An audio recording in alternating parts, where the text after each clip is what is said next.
আমাৰ ইউটিউব চেনেললৈ আপোনালোক সকলোকে স্বাগতম জনাইছোঁ। আজি আমি বনাবলৈ লৈছোঁ পটলৰ মিঠা ভাজি। প্ৰথমতে আমি পটলখিনি চাফা কৰি ভালদৰে ধুই চাফা কৰি দুফাল দুফালকৈ কাটি ল'ম।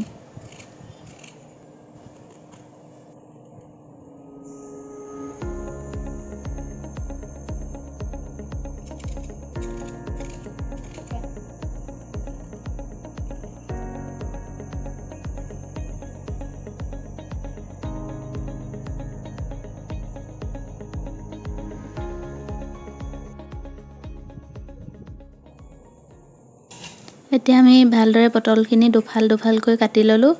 কাটি হোৱাৰ পাছত আমি এই পটলখিনিত দিব লাগিব নিমখ অকণমান হালধি প্ৰয়োজন অনুসাৰে দি ভালদৰে পটলখিনি সানি ল'ম।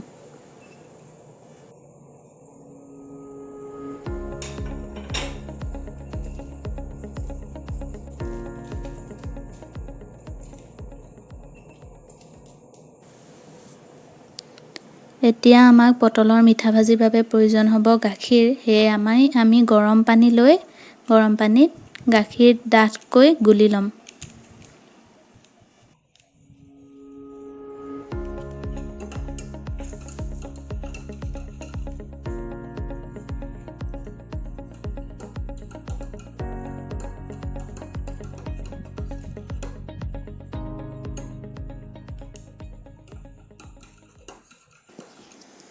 আমি গাখীৰখিনি গুলি ল'লোঁ।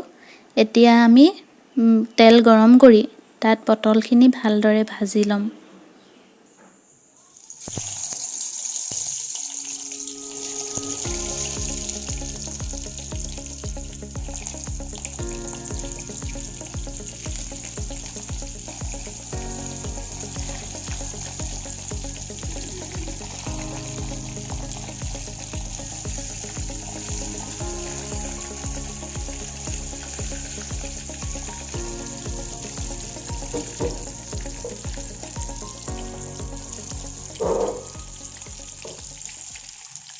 পটলখিনি ৰঙা হোৱালৈকে আমি এনেদৰে ভাজি ল'ম। গোটেইখিনি পটল আমি ৰঙাকৈ ভাজি ল'ম প্ৰথমে।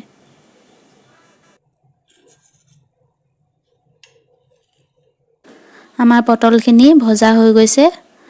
এতিয়া আমি গৰম তেলত দিম কেইটামান জিৰা, গোটা জিৰা, দুখিলা তেজপাত দিম। তেজপাত দিয়াৰ পাছত আমি পিঁয়াজখিনি তাত দি দিম।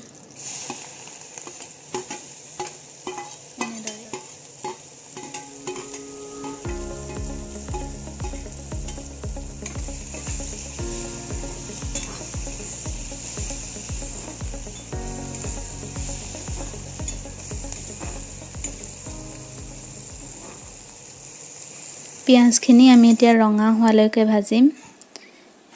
পিঁয়াজখিনি ৰঙা হৈ গৈছে ইতিমধ্যে। পিঁয়াজখিনি ৰঙা হোৱাৰ পাছতে আমি ইয়াত দিম গাখীৰ। আমি গুলি থোৱা গাখীৰখিনি ইয়াত দি দিম।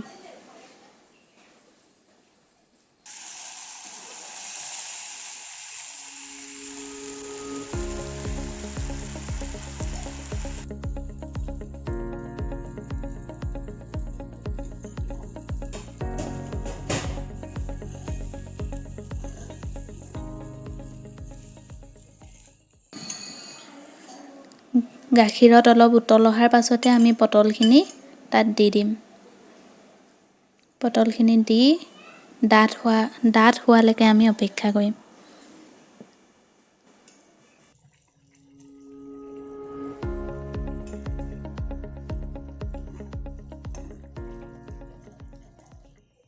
এয়া চাওক আপোনালোকে গাখীৰখিনি ডাঠ হৈ গৈছে।